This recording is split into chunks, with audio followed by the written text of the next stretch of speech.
Hello everyone, it's Laurie from Cook Scrap Craft, and I am back with another process video for my April challenge, which is to do all of the Shimelle lives that she does on YouTube on Mondays and Fridays. So this is the second one. This is for Monday, April 7th, the one that she did there. You can find all her lives on her YouTube channel. Yeah, you have to, they take a while to watch, but if you're watching live, yes, you're going to be sitting there for like maybe an hour at least. But if you watch from what she calls Tomorrowland, so if you watch the replay, you can just fast forward and get to the good stuff where she's actually creating the layout really fast. So definitely check that out. Maybe if I remember, I'll link her YouTube channel down below in case you've never been there before. So this is going to be a 2-photo layout, and I already cut my photos down from 4x6 to 3x4. Shimelle doesn't really, I feel like she doesn't really do 4x6 photos that often. Mostly her photos are of a smaller size, and I know she prints them at home, and I don't know what kind of printer she has. I print mine from Shutterfly, or actually I did a couple recently from Walgreens because they were having a 50% off sale, and I thought, well, that's a pretty good deal.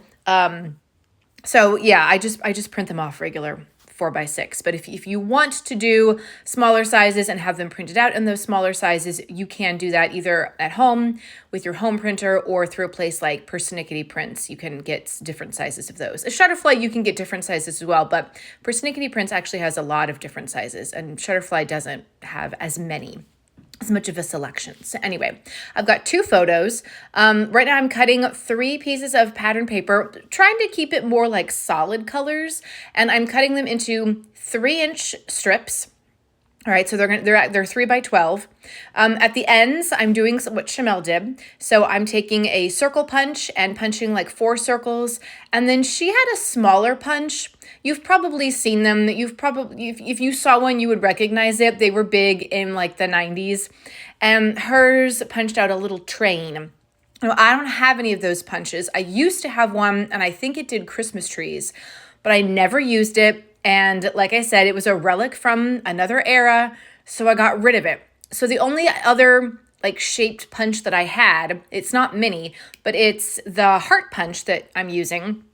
And it works okay through this thin paper. It's fine. And I always forget how to use it because I use it so infrequently. But I think it's a We Are Memory Keepers punch. And I think I got it from a Stampin' Scrapbook Expo new product class that they had. I don't think they do those classes anymore. At least the ones in New Jersey that I've been to recently haven't had a new product class. But those were really cool because you got all this new product and you got to play with it, and it was a pretty good value. So I wish they would bring those back, but that's okay.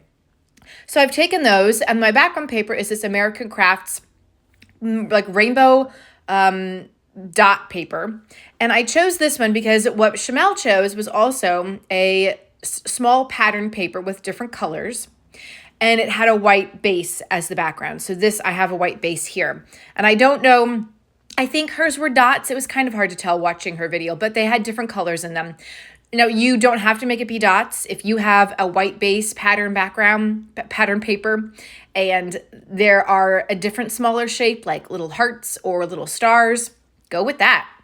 It doesn't matter. I happened to have this from my Joann haul, and I said, this will be perfect. And then I found these more solid patterns, because they are patterns, but I consider them more of a solid because they're basically very tone-on-tone, yellow, pink, blue, and they match the colors that were in the background pattern paper. So wherever I punched, as Shimelle did, I just did the tearing technique to tear off that punched end.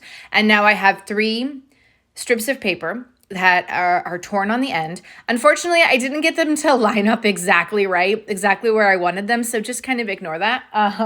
Hopefully the rest of the things that I put on the layout draw the eye away from that, but that's fine.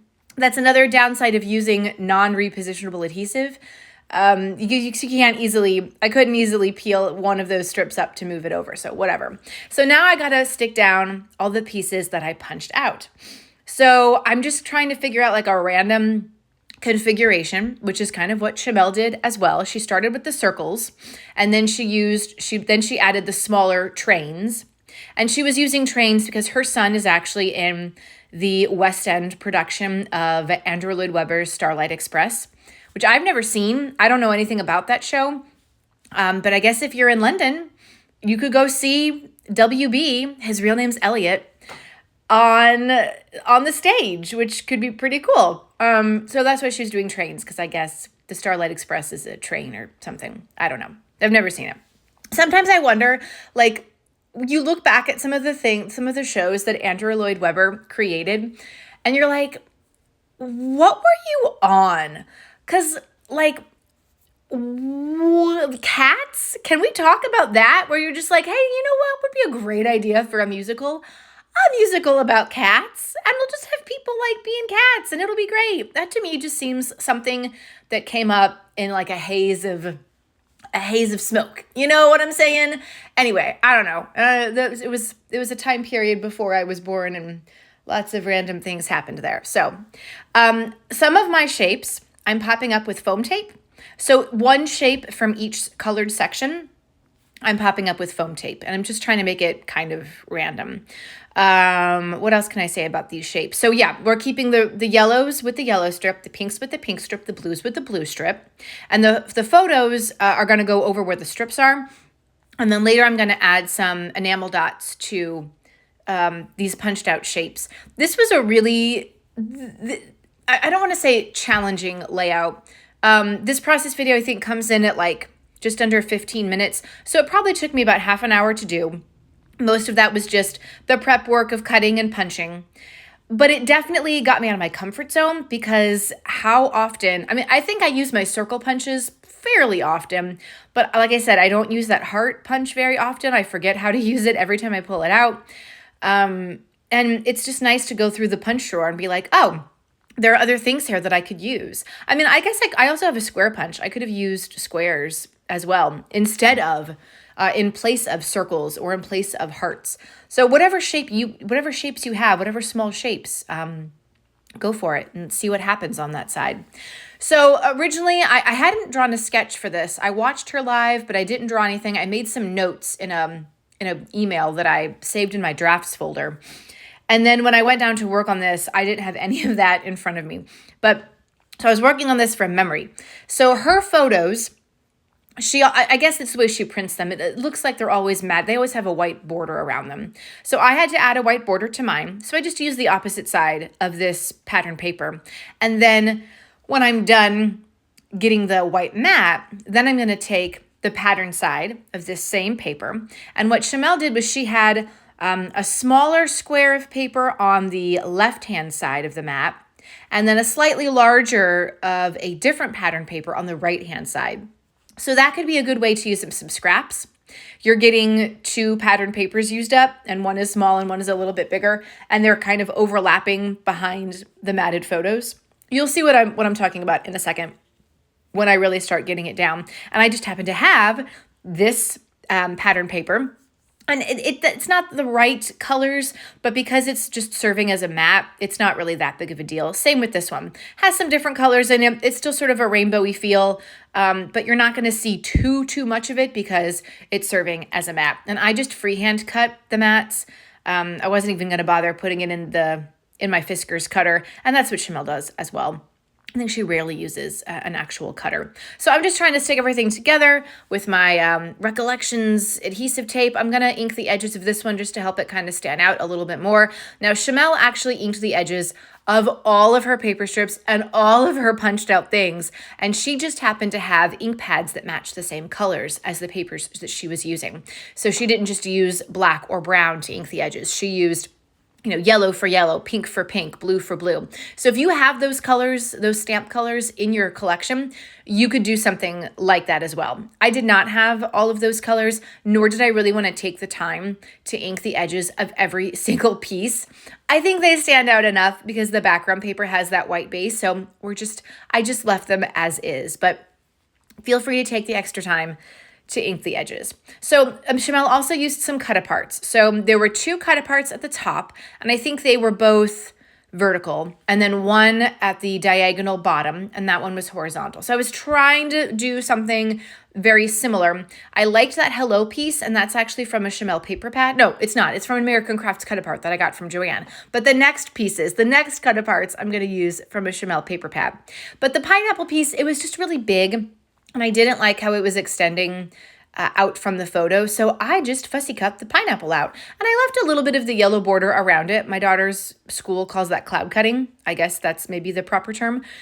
Just so that it give me some leeway to, I didn't have to get too like into the little teeny tiny corners as much as I would have if I was trying to, not cloud cut. And then I've got a small cut apart with some cameras on it, which I thought was fitting because obviously we're talking about taking pictures. And in this case, the two photos are my daughter meeting the Colorado Rockies mascot back in August 2023 when we went to a Rockies game. And so I've got a picture of her like walking up to the mascot and then one with her and the mascot. And there's a story that I'm going to write down in that journaling spot. See, that's the other cut apart I cut out. That's where I'm going to do my journaling. Shimelle did her journaling up at the top. I could have done that, I guess, but I don't think I had as much room as she did. So anyway, and I like journaling spots a lot because it's like a distinct place to put the journaling. We were waiting in line to meet the mascot because he came out during, I don't know, like the second inning or something. And there were these two guys in front of us. And one of them, there was a father and a son. And they, not only had they entered to win like a raffle and they'd gotten a bunch of Colorado Rockies swag. They gave us some of the swag. And then the son is like the world's largest baseball card collector. So that was pretty cool to meet him. His dad showed us a news article that was online about his son. And they try to go to all the different stadiums and collect as many baseball cards as they can. So that was pretty cool to meet them. Yeah. But that's what I'm going to write down in the journaling. Meanwhile, while I was not doing the journaling, I added some enamel dots. So I had some from Pink Paisley or Paige Evans. Now I can't remember. They were in my Joanne haul. And then I had a couple others that were left over from Simple Stories. What else did I add in there? Anyway, I don't remember. But I definitely got a lot of use out of the new enamel dots that I purchased from Joanne. So the title of this is going to be the word happy and then smiles. And happy is from an American Crafts puffy foam sticker collection that I had. And then the word smile is from an American Crafts chipboard embellishment collection. I will probably have to go back and add some more adhesive to the smiles. Sometimes those chipboard adhesives don't stick very well. But for now, it's fine. And then I'm doing my journaling right down there at the bottom. And Shimelle finished hers up with some splatters.